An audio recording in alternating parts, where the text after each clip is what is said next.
არის ჯგუფი, რომელსაც არ უნდა რომ ამ სფეროში იყოს გამჭვირვალობა.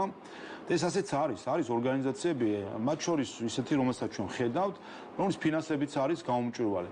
რამდენიმე დიდი არასამთავრობო ორგანიზაცია მართლაც აქვეყნებს თავის ყოველწლიურ ანგარიშს, ფინანსებიც ქვეყნება, მაგრამ ის ორგანიზაციები, რომლებიც განსაკუთრებით აგრესიულობით გამოირჩევიან, სირცხვილია მაგალითად, მათ ფინანსები აბსოლუტურად გაუმჭვირვალე არის. ამის წინ სადღაცას დადეს თავისი დონორების დასახელება, არსად არ ამბობენ, რა თანხას იღებენ, რომელი დონორისგან, რა პერიოდით, რა თემასთან დაკავშირებით. ჩვენ ვნახეთ სირცხვილიას წარმომადგენელი გიგა მაქარიშვილი პარლამენტის წინ, როგორ განსჭირდა იმას პარლამენტში როგორ შევარდნილი. აი მაინტერესებს რომელი პროექტი ის ხო არის სირცხვილი არასამთავრობო ორგანიზაციის ლიდერია, ხო, არასამთავრობო ორგანიზაციის ლიდერია.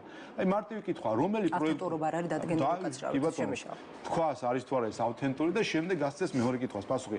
რომელი პროექტის ფარგლებში იმყოფებოდა ის პარლამენტის წინ და გეგმავდა პარლამენტში შევარდნას. რომელი პროექტის დაფინანსებით ხდებოდა ეს ძალიან მაინტერესებს, ხო არის ხოლმე შემდეგ რომ ამბობენ რომ გამჭვირვალეა. რომელი პროექტი ვისი დაფინანსებით იმყოფებოდა ისე. ძალიან საინტერესო არის ესეთი ასეთ კითხვებზე პასუხის მიღება და სხვა ორგანიზაციების, მათ შორის ყალბი არასამთავრობო ორგანიზაციები არის შექმნილი, დროა, პარტია დროას აქვს შექმნილი იგივე სახელწოდების არასამთავრობო ორგანიზაცია, რომელიც არის აბსოლუტური ფეიკი, არაფერს არ აკეთებს გარდა იმისა, რომ თანხას აკუმულირებს პარტიისთვის და იღებს შემოსავალს იმისთვის, რომ პარტია დააფინანსოს, მათ შორის ისეთ შემოსავალს, რომელსაც პარტია ვერ იღებს. მაგალითად, პარტიებს აკრძალული აქვს საზღვარგარეთიდან მიიღონ დაფინანსება საქართველოს პარტიებს. ყველა ქვეყანაში როგორც ესეა.